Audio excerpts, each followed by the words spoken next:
Morning, guys. Welcome back. Happy Monday morning. Back at it again for all of you slogging through your professions and all that great stuff. Hopefully it's an easy one for you today. So I've been asked a number of times about how one can easily get into collecting coins and currency. And in this particular video, we're going to focus on going through paper money to find that kind of like that sweet spot of rarity, kind of like eye appeal, just putting it all together in one simple package. Sometimes it's not about just finding the low serial number or the note that has all sevens that go across the serial number in order for it to be worth something. There are a few kind of key factors, key cogs that go into kind of the collectability of a note. And I'm going to discuss each and every single one of them with you today. There's one particular note that I wanted to focus on, not as the focus of the entire video, but to give you the most extreme, I guess, example of something that can be found with some diligent searching. Okay, nobody ever said that, doing this hobby, okay, whether it's coin roll hunting, becoming a traveling coin dealer, or owning your own brick and mortar, or being kind of like that armchair collector that's constantly figuring out ways to enhance their collection. Okay, it all takes some sort of work. It all takes kind of like that mind power to make it happen. But about a month ago, Heritage Auctions hosted the Central States Numismatic Show, okay, that goes on every single year at the same time. One particular note that I wanted to focus on is the 2003 series $2 bill. All right, we don't see $2 bills circulate that often, but surprisingly, these notes are available at the bank if you ask for them. They would prefer not to give them out, only because nobody really asks for them. It's kind of along the same wavelength as those pesky dollar coins that you hear about, the ones that are gold in color, or maybe it's a Susan B. Anthony, I don't know. But like somewhere around here, you're going to see a thumbnail image of that note sold, okay? First, let's talk about a few things, okay, about this note. This note combines probably 3 of the 4 key elements that you're looking for when you're going through your currency. And if you know these 3 or 4 elements, okay, it's to help you kind of drill down into what you're looking for as you're slinging through $100 in dollar bills, $500, $1,000, $10,000, whatever your flavor is as you go through your paper money or your coin rolls. It's going to make a huge difference if you know the entire scope of what's to be found, okay? Like I've said it once, I'll say it again. If you're getting into coin collecting, the best thing that you could do for yourself is untap your resource, the local banking institution that you are a member of, to get a lot of your coins. Okay, you pay face value. At the very worst, the only thing that you're invested in is your time and gas. Okay, if you have a bank that's 2 miles away, perfect. You would have spent about $50 or $50. No, 50 cents in gas to do a round trip to your local bank. So this 2003 $2 bill, what's it all about? Okay, well, there's a few things that stick out. If you're able to see the tiny little thumbnail that I have enclosed somewhere on this video, it's going to be somewhere in the bottom. I don't know. But I guess the first observation in all of this is it's a relatively newer bill, 2003 series. It's not that far off, okay? These are still in existence today. Number 2. Serial number 1 is probably the most glaring thing that you'll point out on this particular note. This note is a beast. It's badass, to be absolutely honest. And congratulations, by the way, to the person that found it. It's a star note, all right? Any other things you guys are seeing that kind of sticks out with this note? How about the grade? 63. That was a choice unk or something like that in paper terms. 63 is what you would consider to be the average mean type of grade for brand new bills that come out of a bundle or a strap. So if you're one of those lucky treasure hunters out there that have the ability to find actual full brand new straps from the Fed Reserve, now you're really talking. Okay, those are the ones to search through. So, those are a few things that come into mind when you're looking at this particular note. Okay, another thing that doesn't quite apply to this, but you'll want to keep in the back of your head is errors. Okay, do we have over inking issues? Do we have folding errors, gutter folds? Do you see a secondary image of the front on the back and vice versa? They call that a offset error, like a wet ink deal. Do you see mismatched serial numbers? Do you see mismatched prefix and suffix letters? These are a few things that you're also going to look at. But in the grand scheme of it all, this one particular note is what I call the perfect storm. Okay, the perfect storm is serial number 1. It is a star note, okay, and it is graded. And it's a decent grade. As you can tell, it's off center. So it's not... in terms of gradability, it's not like it's a 67, 68, which is a bomb. But this note is just, it's a brand new note that came out of a strap that has its own issues. It's off center and, a few other things. You got soft corners on a few areas. But this note right here, okay, combined 2 of the biggest factors when it comes to searching through your notes.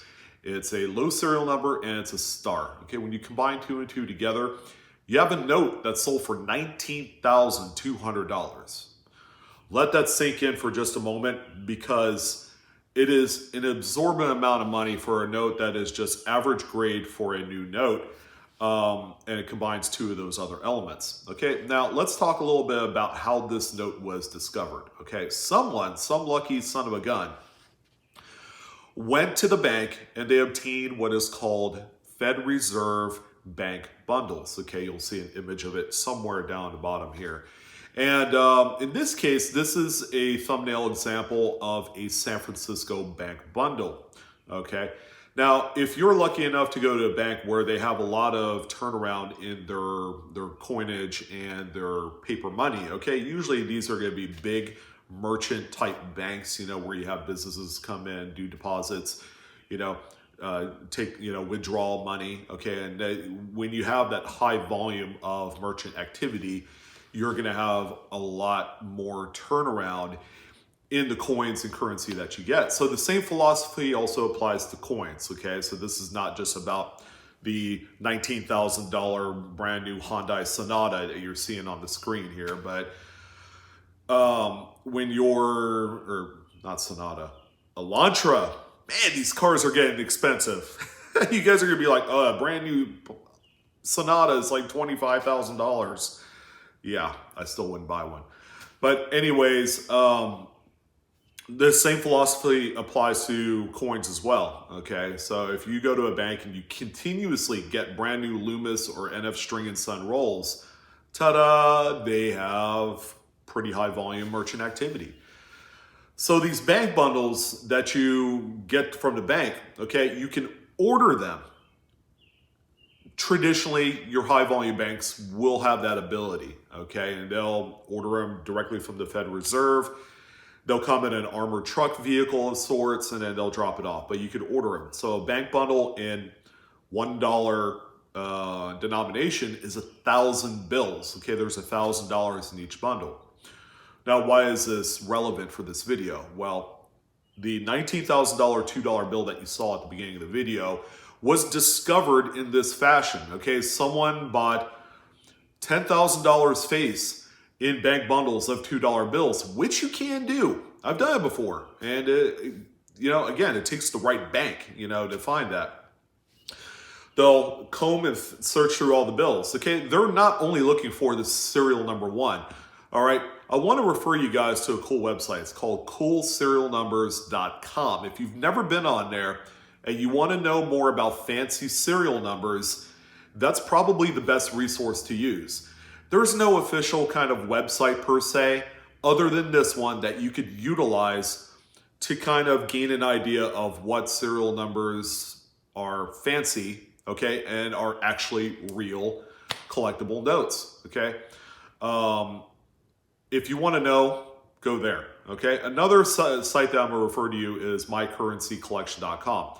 If you have a star note, you're going to go on there and see what the bank run is, or the actual print run, okay? If it's anything less than 320,000, or maybe even, 500 or 600,000, then you have something that's worth money. So anyways, getting back to my story, and sorry I'm jumping around here. You probably see my dog walking around back here too. Love her. But people actually go through tons of these bills. Okay, they'll pick them up from bank A, they'll dump them at bank B once they go through them, but they're looking for the best combination of fancy serial number, perhaps it's a star, error note, and high grade. Okay, so in this case, we've combined the star note with a fancy serial number. So with those two things in conjunction, you have a note that's worth a lot of money. To add, I guess, a little bit of spiciness to this note, they also graded it, okay, for selling purposes, which, that's what they did in this one. They went and got it graded, in spite of the fact that it only graded out 63.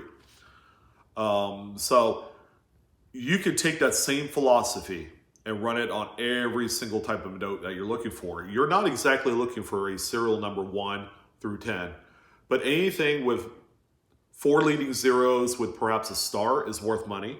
Okay, there are countless times where I've sold raw notes straight out of a bank bundle, okay, a brick, sold it for like $50 to $100, okay, because it's a star and maybe it's a 4-digit serial, or perhaps it's a star and it's a maybe a radar note, okay, a palindrome.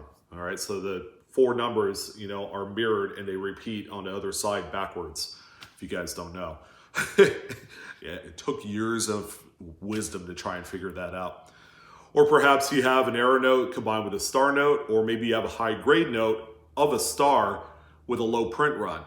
So you guys get the big picture. So if you guys do a little bit of kind of like combo action with your paper currency, or even coins for that matter, that's where you're gonna have a lot of potential to just simply take the note, flip it on eBay, make anywhere from like 20 to 2,000 times face value. It gets nuts. But preservation of these kind of tactics is important as you go and search through coins and currency. That's been kind of like the hot topic over the weekend as I slog through some emails and get to know people and talk to them. It's like through all of the video content and the educational stuff online, so there are people who are still confused about how they could proceed with this. Now, with coins and currency, you can't start with nothing, okay? If you have $100 to your name and you want to get into it, that's a good way to start. Now, the best way to start, again, utilizing your bank, okay? Your investment in your time and gas is going to be important. If you have a free afternoon or a free evening after dinner and the kids are to bed, wait, that sounds like my life, but that's how you'll do it. You'll take your last $50 and you'll go to the bank. You're like, give me 2 boxes of Lincoln pennies. Believe it or not, that's a lot of coin to go through for a small investment of, it's not even an investment, okay? Because you're coming out at even money when you go to deposit the coins back to your bank. So anyways, I wanted to talk about that. Again, kind of a recap. We're utilizing a couple different types of sources, being able to have the ability to recognize a few different things that are going on with a coin that'll help you make money in the long run, okay? And if you guys haven't seen it, I'm going to, somewhere along here, probably at the bottom where you have the subscribe button at the end of the video, I'm also gonna put 2 of my favorite videos that I've done recently. If you're getting started with collecting coins, your coin roll hunting, your strap searching, whatever the case may be, you'll want to know how to take pictures and you'll want to know how to sell them, okay? And you don't necessarily have to grade out all your stuff in order to make that big impact to your pocketbook, all right? Because if you could, take a penny and sell for $5, and you continuously do that over and over again, you're going to see this kind of like thing grow in your PayPal account, and then you're going to be like, damn, why didn't I do this before? But anyways, I figure it's a kind of a good time to do it. Monday, We're almost to Memorial Day. Hopefully you guys have something cooking, like barbecue. All right, don't forget to send this boy some good old Southern barbecue and all that great stuff, because I am all about it. Importantly, embrace the hobby. Don't put too much into it if you're starting into it. You want to start out safe, okay? And most importantly, education, all right? That's why you're watching this video. You educate yourself.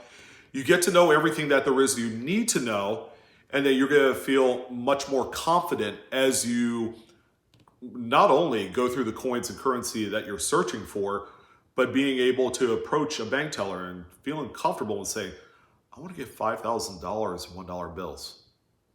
It sounds nuts, people.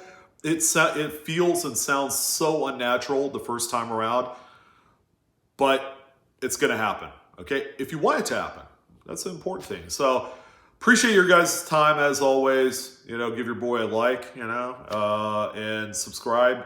Hit the bell for instant notifications. But I'll be giving away stuff all summer long.